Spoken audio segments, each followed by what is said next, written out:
Topic of discussion today is gods of the Old Testament. When you read the Christian Bible today, you see killing. You see a God that tell the people of Israelites, people of Judah, to go to another land and kill children, kill people, capture people's properties. And then you see some bunch of sacrifices going on in the Bible.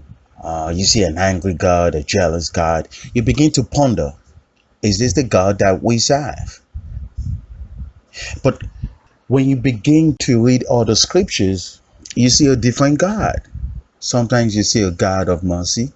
Sometimes you see a God of peace. And you begin to ponder, is this truly, from the Christian point of view, is this truly the same God? So today, I'm going to be using the OahspeCollegeUniversity to decode the gods of the Old Testament. The gods of the Old Testament that was mentioned in each chapter is not the same creator and was not the God that spoke to Moses. It was not the creator. Moses was assigned a different God, a God of peace. But the problem today is people don't know how to untangle the web in the Bible. So I'm going to go to different chapters using the OahspeCollegeUniversity to decode them. But, before I do that, I'm going to give you a rundown of who these gods of the Old Testament is, the so-called extra Bible, or the Tanakh or Torah, whatever people call it. The first God was Osiris, that was operating in the Old Testament. The second one, which is the most popular one, is Baal. Baal dominated the Old Testament in the Christian Bible. Baal was the main focus. After that, he had a lady, a goddess, Astaroth. Astaroth also was involved in the Old Testament. And right after that, when Baal and then Astaroth was cast to hell, the person who actually cast the person to hell was lower monk. Now Dagon really didn't play a major role, but he also was one of the gods of the Old Testament. So I'm going to go to the OahspeCollegeUniversity and give you a rundown, show you, how you could identify these gods. Okay. So in the book of Aqaba, chapter 20, verse 18, the book of Genesis, as it stood in the Egyptian records, was written by Aqaba and Deram and Azar, and was the substance from which Ezra copied it through his scribes, even as it to this day. You see that? The inspiration of Genesis was from the god Osiris, Force, and his emissaries, chief of whom were Yotoba and Egypt, and you were angel servants to Osiris. And so far as to the record now stand, the spirit of both book was the Egyptian version of the whole subject. You see clearly right now. So even you clearly see that the book of Genesis and the book of Exodus was written by Osiris. The god Osiris wrote it. So the Old Testament that has the book of Genesis and Exodus was written by Osiris. There you have it. The book of Aqaba, chapter 20, verse 18. Right there. And Ezra, who happened to be you want to say equivalent of a teacher or a scribe or a prophet, was the one that was inspired, which I will reveal later, by Luamong to go take, these books. He took it from the Egyptian library. The next chapter. The next one is the book of Ezra, chapter 16, verse 40. Now, this year clearly shows you that Baal and Astaroth was in charge of the Israelite, which means they were they were the gods of the Old Testament. Verse 40, book of Ezra, chapter 16, verse 40. For Israel has fallen from communities and has taken to kings in the same manner as the heathen and the idolaters. Our people are divided and broken up, and many of them have become worshippers of the false god Baal and Astaroth. You see that? So yeah, clearly, first of all, the thing is that the Israelites never had no king for a long period of time. Later on, they started having kings. You see in my next upcoming chapter, I'll reveal to you who made them, who gave them a king. So yeah, it's telling you that, that the Israelites started worshiping Baal and Ashtaroth. So if they were worshiping Baal and Ashtaroth, then that means these books that we read in the Old Testament, the gods that we're talking over there, that was given an instruction to go kill or to go, to another country, was Baal and Ashtaroth. You see what I'm saying? So yeah, and now if you go to the book of Saphah in the basic extra Bible, it tells you, but in the 397 year, the gods Baal and Ashtaroth triumphed through their familiar spirits and caused the Israelites to anoint a king. You see that? To rule over them. This king was called Saul. Now, if you read the Christian Bible, clearly you know who Saul is. Saul was a king that was anointed as a king over Israel. So the king was called Saul, signifying of the Lord God. Prior to this, the Israelite acknowledged no God or Lord. You see that? But covenanted with the Great Spirit, Eloi. The name had been kept strictly with the fathers, and the commandment were announced from the Great Spirit, Ahem. Yeah, clearly telling you that Baal triumphed over the Israelites, using the familiar spirits to trick them. I don't want to say trick, I'll say, to inspire them. And they anointed the king Baal. They anointed the king Saul. But who anointed this king? Baal and Ashtaroth. You see that? Now, in verse 27, the familiar spirit now inspired Saul to change the words of the commandment of the Lord your God as a conciliatory Sadrim to please the nations, tribes of people who worship Baal, Dagon, Ashtaroth, Arkok, and other gods and lords of the lower heaven. You see that? Now in verse 28, in that way, Lord God, which is the same thing with land God, was substituted for Jehovah. And as prior to this, the Great Spirit had been taught to the Israelites as inconsistent entity. In other words, you cannot see the Creator. In the Old Testament, they said God came down and the Israelites saw God face to face. Nonsense. You cannot see the Creator. Who did they see?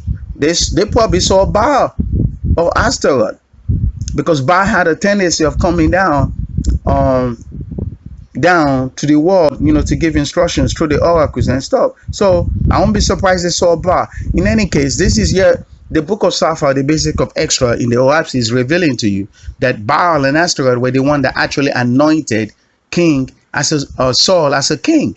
You see? And to finish verse 28, he now transformed and declared to be in the form of a man. So they're changing the Creator now, that he's in the form of a man, that he resides in heaven. The Creator don't live in heaven. Nobody know where the Creator lives. Thus they made the Great Spirit an idol. So they began to overthrow the holy doctrines of Moses. You see that? So they started taking down what Moses wrote because it was contradicting. So they started, tearing them down. You see that? The gods of the Old Testament, Baal and Ashtaroth. Main focus was really Baal, because Baal had a major hold on them. You see? Now, in the next chapter, book of Ezra, chapter 17, verse 5. And now God's attention was directed to the Hebrews, the fetish of Western Arabia, where the false god Baal had gained access and power. You see, and having affiliated with one Dagon, a false god located in those regions, who maintained 6 earthly oracle houses and a small heavenly kingdom. You see that? Yeah, again, it's telling you that Baal was in charge, it was in charge with the people of the Israelite. So he had a hold of the Israelite. You see that? It's clear, dry. He still has an hold on the Israelite people. You see that? Right there, Baal. And even Dagon was in charge. So now Baal, had affiliation. He had an handshake with Dagon. So they could continue to have a hold with the Hebrews, the Israelites. Now, in the book of Saphah, another basic of extra Bible, verse 47 says, the faithless proper were a small minority and scattered in many lands, and the rest who were called Jews lived under the written law and ceremony, which were compiled and established by Ezra in Jerusalem, which a combination of was called the Bible, which combination of books was called the Bible, and was completed in the year 2344 BK. In other words, they're saying that the Bible that we have today was completed 2344 years ago. In other words, just to round it off, 2400 years ago, before the year 1848. So in other words, about 2400 years ago was when Ezra, who took the Bible who took the books from the Egyptian record, and he completed, his version of the Bible. But clearly tells you it was Ezra that went to take it from Jerusalem. There's no mention of it being Moses here, you see. And in verse 29, he said to Todd, go tell this is a confusion here. He said in book of Ezra, chapter 41, verse 29 to 30, to show you that even Loamong was another god of the Old Testament. In verse 29, he said to Todd is angel Gabriel, go tell mortals, I am the same God who wrought wonders for the Israelite, and behold, the Israelite will fight for me. You see that? He telling angel Gabriel, Todd, to go tell the Israelite he's the same God that gave them wonders, that they could fight for him. This is why you see a lot of wars in the Old Testament. Baal, telling the Israelite to go fight. Now you got another one, Loamong, telling the Israelite to go fight. Verse 30, Todd did this, and furthermore, you see, he said Todd did this. In other words, he went to tell the Israelite. And Loamong, the spirit of mortar, you see that? Extra, to gather all the records he could find to show proof of labor for the Israelite. You see? Because, think about it. The Israelite will come and say, what proof do you have that, you're the God of Israelite? So in the book of Ezra, chapter 41, verse 29 to 30, Loamong, actually showing that Loamong is also another God of the Old Testament. You see? More confusion. And, a lot of people might not believe this, but, in this next chapter, this chapter here tells you that it was Loamong that inspired Eskra to complete both the Old Testament and the New Testament. I'm just going to read verse 31, book of Ezra, chapter 41, verse 31. To accomplish this, Todd employed 700,000 angels to be with Ezra, and the numerous scribes whom Ezra employed, and by their inspiration, the books of the Ezra Bible were written and compiled according to the commandments of Loamong. You see that? And there were those completed 72 books, and they were put on file in the king's library in Jerusalem, which was how the ancients preserved important records of events.